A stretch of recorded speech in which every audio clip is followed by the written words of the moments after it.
হে মুসলমান, শুনে রেখে দাও, এমন একটা কঠিন দিন আসছে যে দিনে তুমি তোমার বাপের লাশটা কবরস্থানে নিয়ে যাবে, তোমার দাদুর লাশটা কবরস্থানে নিয়ে যাবে, তোমার ছোট সন্তানের লাশটা, তোমার কলিজার টুকরা জননী জনম দুঃখিনী গর্ভধারিণী মায়ের লাশটা, ডেড বডিটা যখন কবরস্থানে নিয়ে যাবে মাইয়তকে দাফন করার উদ্দেশ্যে, ও আমার ধর্মপ্রাণ মুসলমান, ও আমার দিনদারি মুসলমান ভাইরা, এমন একটা দুঃসময় আসছে তখন তোমার মায়ের লাশটা, তোমার দাদুর লাশটা, তোমার পিতার লাশটা ওই কবরস্থানে আটকে রেখে বলবে, এই কবরস্থানে তুমি যে দাফন করছো, এই কবরস্থানে তুমি যে লাশটা দাহ করতে এসেছো, তোমার থানা থেকে পারমিশন আছে, তোমার ভিডিও থেকে চার্জশিট এনেছো।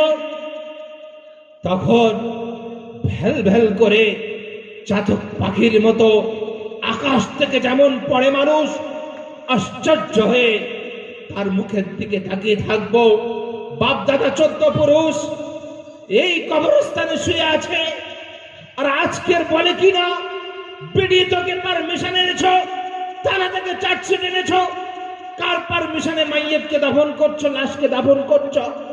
তখন তোমার আর কোনো চারা থাকবে না, ওই কবরস্থান থেকে তোমার নাড়ি ছেঁড়া মায়ের বডিটাকে ফিরিয়ে দেওয়া হবে। কেমন করুণ সময় হবে সেই সময়টা, যখন ওই কবরস্থান থেকে তোমার পিতার লাশটা সরিয়ে দেওয়া হবে, যখন ওই কবরস্থান থেকে তোমার দাদুর ডেড বডিটা আটকে রেখে বলা হবে, যতক্ষণ না তুমি ডিস্ট্রিক্ট কালেক্টরের কাছ থেকে পারমিশন নিয়ে না আসবে ততক্ষণ পর্যন্ত এই মাইয়ের এই লাশ, এই ডেড বডি যাই বলেন না কেন, এই কবরে দাফন করতে দেওয়া যাবে না।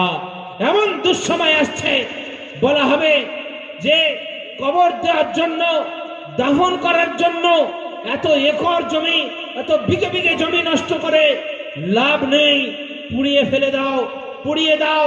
শ্মশানে পুড়িয়ে দিলে অনেক হাজার হাজার লক্ষ লক্ষ মানুষের লাশ পুড়িয়ে দিয়ে অল্প জায়গার মধ্যে কমপ্লিট করা যাবে। এমনও কঠিন দিন আসছে, আমার আপনার প্রজন্ম, পরবর্তী প্রজন্ম, আমার আপনার আনেওয়ালা নাসাল, তারা চোখের পানি ফেলা ছাড়া তাদের আর কোনো চারা থাকবে না। তখন আমার আপনার যে বিঘে বিঘে কবরস্থান, এটা ওয়াকাফ প্রপার্টি, এটা আল্লাহর লিল্লাহিয়াতের জন্য দান করা ওয়াকাফ সম্পত্তি। যখন এই ওয়াকাফ সম্পত্তিটা আমার আপনার নিজের ওয়াকাফ বলে আর ওয়াকাফই থাকবে না, তখন এটা চলে যাবে ডিস্ট্রিক্ট কালেক্টরের কাছে, জেলা প্রশাসকের কাছে। তখন ওই কবরস্থানে দাফন করতে গেলে জেলা প্রশাসনের পারমিশন লাগবে। জেলা প্রশাসন যতক্ষণ না পারমিশন না দেবে, আপনার পিতার বডিটাকে আপনি দাফন করতে পারবেন না, আপনার মায়ের ডেড বডিটাকে আপনি দাফন করতে পারবেন না, আপনার দাদুর ডেড বডিটাকে আপনি কবরস্থানে দাফন করতে পারবেন না।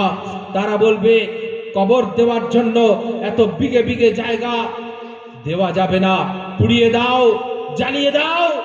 দিলে আমাদের অনেক জায়গা বেঁচে যাবে, এই জায়গাগুলো বড় বড় প্রকল্প করা হবে, এই জায়গা বড় বড় ইন্ডাস্ট্রি করা হবে, বড় বড় কোম্পানি, বড় বড় কলকারখানা করা হবে। ও মুসলমান, একবার চোখ দুখানা বন্ধ করে, একবার অন্তর চক্ষু দিয়ে একবার ভেবে দেখুন। আমি এই স্টেজে বসে আছি, উদাহরণ দিচ্ছি, ছোট্ট একটা এক্সাম্পল দিলেই আপনারা বুঝতে পেরে যাবেন।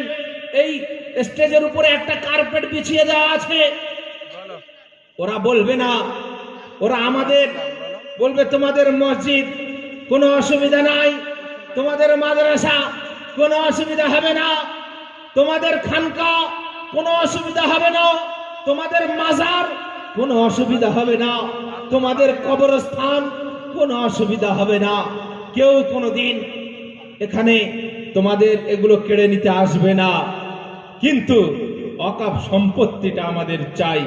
ও আমার ধর্মপ্রাণ মুসলমান ভাইরা, আমার ধার্মিকা মা ও বোনেরা, আজকের আমি এই মঞ্চে বসে আছি, এই স্টেজে আমি আর আমার মুরব্বী চাচানা বসে আছি।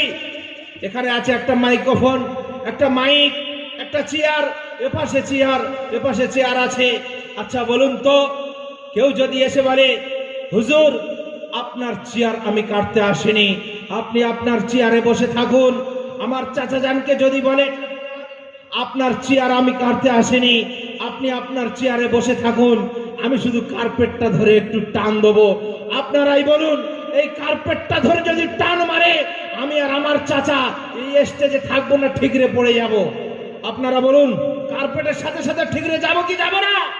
তো সেই রকম এমন একটা সময় আসছে আমার মুসলমান ভাইরা, ওরা আমাদের বলবে তোমাদের মসজিদের কোনো অসুবিধা হবে না, তাই বলছো তোমাদের মাদ্রাসার অসুবিধা হবে না, তোমাদের মাজারের অসুবিধা হবে না, তোমাদের কবরস্থানের কোনো অসুবিধা হবে না, ভয় নাই। কিন্তু ওয়াকফ প্রপার্টি চাই, ওয়াকফ সম্পত্তি চাই।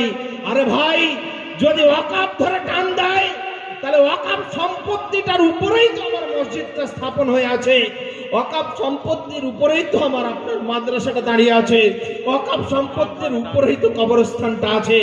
আবার কেমন করে মুসলমানদেরকে বোঝালে তারা বুঝবে আমার আপনার সেই ওয়াকফ সম্পত্তি মানে আল্লাহর সম্পত্তি, যে সম্পত্তি একবার ওয়াকফ হয়ে যায়, লিল্লাহিয়াতের জন্য হয়ে যায়, ওই সম্পত্তিটা আসমান থেকে 7 তবক আসমান পর্যন্ত আর জমিন থেকে 7 তবক আসমান পর্যন্ত, আর এই জমিন থেকে ঠিক সোজাসুজি 7 তবক জমিন পর্যন্ত, ঠিক ওই সোজাসুজি ওই জমিনটা কিয়ামত পর্যন্ত আল্লাহর নামে ওয়াকফ লিল্লাহ হয়ে যায়। কিয়ামত পর্যন্ত ওই জমির কোনো মালিকানা নেই, ওই জমি কেউ কেনা বেচা করতে পারবে না। আর সেই জমি কিনা আজকের আমাদের থেকে ছিনিয়ে নেবে। আর আমরা মুসলমান, আমরা হতচ্ছাড়া, আমরা হতভাগা।